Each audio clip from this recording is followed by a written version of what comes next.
Այսօր օգոստոսի 2-ին Ջավախքին աջակցություն հիմնադրամի ախալքալակի գրասենյակում տեղի ունեցավ հանդիպում համահայկական գրողների միության նախագահ Աբգար Ափինյանի և բանաստեղծուհի Սուսաննա Ղազարյանի հետ։ Հանդիպմանը ներկա էին ինչպես դպրոցահասակ երիտասարդներ, այնպես էլ մանկավարժներ, իդեմս ախալքալակի թիվ 4 հանրային դպրոցի տնօրեն տիկին Նաթելլա Գրիգորյանի։ Միջոցառման ընթացքում քննարկվեց հայ գրականության դերն ու նշանակությունը, ինչպես նաև դպրոցահասակ երեխաների համար հայտարարվեց մրցույթ «Նոր ոսկեդար» խորագրով։ Ավելի մանրամասն ներկայացնում է համահայկական գրողների միության նախագահ Աբգար Ափինյանը։ Ինչ տեսանք մենք այստեղ։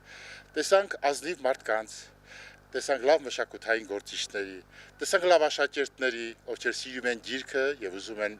իրենց ժամանակ անցկացնել գրքի ու գրականության հետ։ Այդ է պատճառը, որ համահայկական գրողների միությունը եւ հայ մտավորականների խորհուրդը, որ երկու այդ կազմակերպություններն էլ գործում են Երևանում, որոշեցինք մեր այդ ծրագրերը բերել Ջավախք։ Գրքերը, որ նվիրեցինք աշակերտներին, դա հիմք կդառնա, որ իրենք այդ գրականությունը ուսումնասիրեն եւ ընդհանրապես հայդասական գրականությունը, ժամանակակից գրականությունը պետք է լինի մեր ուսանող երիտասարդության ուշադրության կենտրոնում։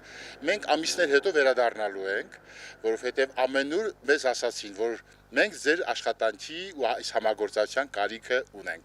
Կվերադառնանք, որպեսզի նոր ոսկեդար մրցանակաբաշխությունը իրականացնենք Ջավախքում, մենք մի ծրագիր ունենք դեպի երկիր։ Դա էլ պիտի գործի Ջավախքում, որն է այդ դեպի երկիր ծրագրի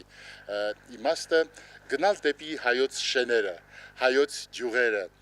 ճանաչել այն տեսարժան վայրերը, որ մենք ունենք, հպարտանալ մեր բնությամբ, այս ամեն ինչը Ջավախքը տալիս է լիուլի ավելին քան կարող ենք մենք ենթադրել։ Երկու այս ծրագրերը դեպի երկիր եւ նոր ոսկեդարը Ջավախքում այսուհետեւ գործելու են, իսկ նոր ոսկեդարը մի բառով եթե ասեմ ինչ ծրագիր է դա հավատն է ապագայի նկատմամբ։ Մեր ժողովուրդը այսօր շատ դժվարությունների առջև է կանգնած։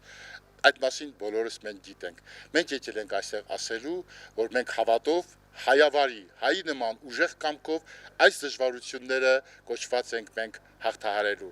Ես երկար տարիներ աշխատել եմ Մայրաթոր Սուրբ Էջմիածնում, Գարեգին առաջին վեհափառ հայրապետի աշակերտն եմ, զբաղեցրել եմ Մայրաթոր Սուրբ Էջմիածնի մամլո դիվանի պետի եւ վեհափառ հայրապետի քարտուղարի պաշտոնները եւ իր խոսքով ուզում եմ ավարտել իմ այս հորդորս Ջավախի իմ հայրենակիցներին։ Վեհափառը ասում էր. նեղությունները չկան ձեզ ընկճելու համար, դուք կաք նեղությունները ընկճելու համար։ Այսօրինակ միջոցառումներով կազմակերպիչները նպատակ են հետապնդում խթան հանդիսանալու դպրոցահասակ երիտասարդների մեջ գրականության հանդեպ սեր եւ հետաքրքրություն սերմանելու։ Երեխաները կներկայացնեն իրենց հեղինակային ստեղծագործությունները, իսկ հաջորդ հանդիպմանը արդեն կորոշվի նոր ոսկեդար մրցույթի հաղթողը։